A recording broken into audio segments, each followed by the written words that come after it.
Hello, reader, and welcome back to Read some books. Today, I'm going to be doing my May wrap up, and that is the books that I read in the month of May. I did pretty good. I'm sitting at 10 books that I finished. And I could have done a little bit more. There's a few books that I pushed aside because I just wasn't in the mood. And that's fine. You know, even if it's the greatest, most praised book ever, and if you're just not feeling it, don't be afraid to push it aside because all that will lead to burnout. If only I listened. Burn, baby. And you don't want to go on a reading slump. You want to just read what you enjoy. It's not about anybody else. You're just sharing your thoughts in books that you enjoy. So it's no sense in trying to read things that you do not appreciate. You may down the road, and that is when you should read it. So some of these books here are a lot of like local authors. I've talked about them numerous times, you know, in shorts and reviews. So I'll just go quickly through those. And these other ones, of course, I haven't really talked about all that much. I'll start off again with a heavy hitter, and that is the book I finished is The Howling Dark by Christopher Rocchio. This book was just phenomenal. I think maybe a little over halfway. It was a little bit slow going, slow burn. But again, you like the characters, they carry you along. And then you come to find out that they're in this crazy planet that the way they get there is just craziness. Hadrian Marlowe, his persistency is crazy. This guy who's supposed to be like 50,000 years old, the oldest living guy or whatever, and it's just like he regenerates. It's pure craziness, but it is sci-fi goodness, and it's what can you say? But this book is. I loved it. I believe I rated it 4 stars or 5 stars. I think 4 stars overall because the beginning part really did have me. What's going to happen? Come on now. Pick it up. But the ending more than made up for that. So at the end of it overall, I say 4 stars. But man, this is a fantastic book. So that is one book I read. The other one was a little bit slow going, and I finished it more towards the end of the month. And I was like, I got to squeeze this in there. So I really took a long time to just sit and just do reading. I managed to finish it up. And that is The Great Hunt, Robert Jordan. Back in this universe, back in this world. It was really fun. A lot of the beginning was a lot about Aes Sedai and trying to figure out, what can they do, who's who, and what's what, and who's going where and why. And so there's a lot of just scenes of trying to figure things out. How do we approach this? Who's the true dragon? And character setup. What is their plot in this story, right? So a lot of that is within here. You see Rand coming into himself, kind of develop, and then you see Perrin. Perrin's a little bit more of a side note in this. It's not so much. I mean, he has a few parts, but he is one of my favorite characters now. And he kind of was just like a side note. It was a lot about the Aes Sedai. I liked the whole thing about sniffing, the sniffers. They were fantastic. Come to find out that Perrin, he was able to do the same thing. The story was great. The that Baalzamon, father of the lie. And so, yeah, whatever. He's doing his thing. And there's like an epic thing that happens at the end. And it's cool. And you see some epicness for sure in this. That's that book here. And this next one is the beginning of the Farseer trilogy. I got all 3 books now, and I'm ready to take them on because, man, did I ever have a good time with Robin Hobb, the Assassin's Apprentice. Fitz. I've been reading a lot of books about a person named Fitz. Fitz, and this is great. You know, taking care of horses, and he takes care of dogs, and he has like a connection with dogs. The writing is just so good. You know already how Robin Hobb is just an amazing writer. Assassin's Apprentice, I will continue on. I thought I was going to continue on for the month of June, but I will wait because I have so many other books, as you'll see in my TBR. So the next one here is, I've talked about this book too, Saving the Kids, Donna Del Oro. I really had a good time with this. The love story was good. The plot was good.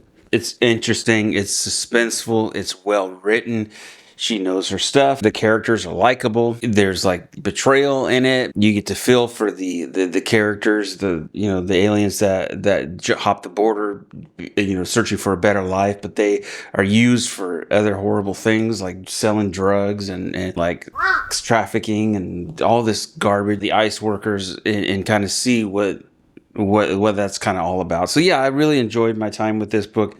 And I do recommend it to a certain audience. There's a few scenes in there that are kind of like, it may get to you, so you might do some research on it. I have the review of the first one. I think I'll just kind of like do a short on the next review, just showing how much I appreciate it. The continuation to the trilogy, and this is All the Blood Split. I've talked in length about her. This is great. This book is, I don't say it was quite as good as the first one. And there's not so much you can do. There's a lot of traveling, and then there's a lot of like distrust. A big betrayal happened and mistrust. And so it's like a lot of it is like traveling and getting to the destination. This prince is in a lot of trouble, and so yeah. It's good. It's really good, and I had a good time. And this book flew by. I was like, wow. The next one here is a series, Larry McMurtry. You know it. This is the first, and the storyline, even though it was considered a prequel because Lonesome Dove and all that was done before it, I'm reading it in order of how the series unfolds. Dead Man's Walk. I rated it 4 stars. It was great. Characters, a lot of death. He's so harsh to his characters, but that's kind of how it was back in the day. It's like life was so cheap. Yeah.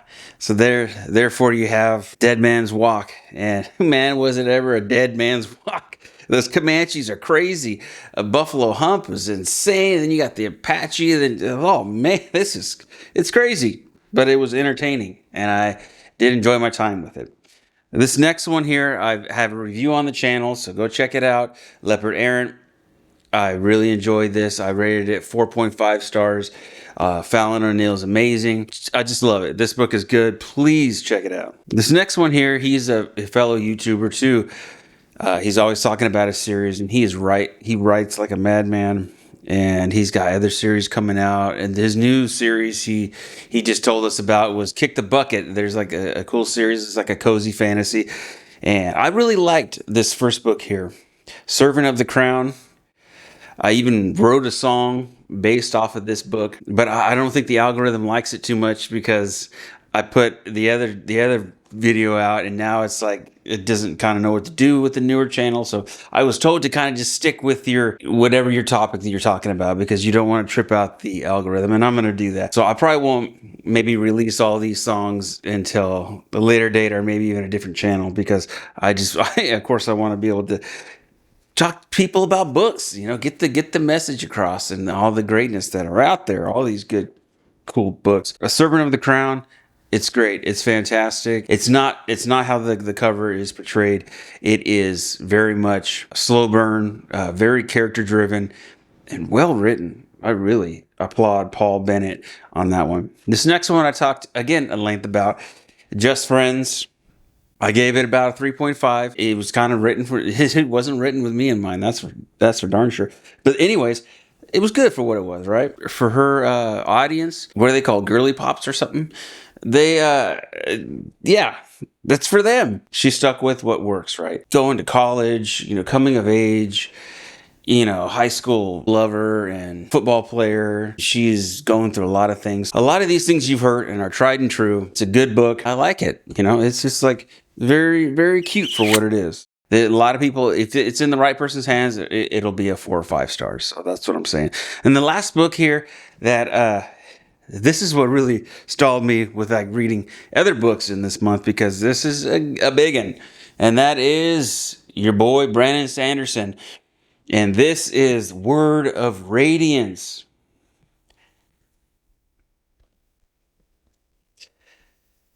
This is probably my book of the month for sure. Let me look. Gosh, I read a lot of good books this month. It's a gift that keeps giving, because man, there's a lot more books to read, and the unfoldings and the characters. I just love the characters in this. I think I'm gonna have to give this my book of the month, and this is the book that I've read. I think I'm at 10 books I've read this month, and I've Brandon Sanderson. You guys know. You don't need me talking about how great it is, because you already know. This is a fantastic read. Those are the books that I read in the month of May. Let me know what you read last month. What books stood out to you? Let me know in the comments. Anything and everything, put down in there. Like, subscribe, do all of them. Just whoop. And then the bell over here that's up above me. Yes, guys, thank you for spending your time with me, hanging out with me. A guy and his books. Tell your friends, tell your family, the people who you just met, that I said hello. They don't know me, but that's the point. Spread the love, right? The love of books, that is. Let everybody know I said hello. Thank you guys so much for stopping by. I thank you 100 times over. All right, guys, until next time, take care. Bye.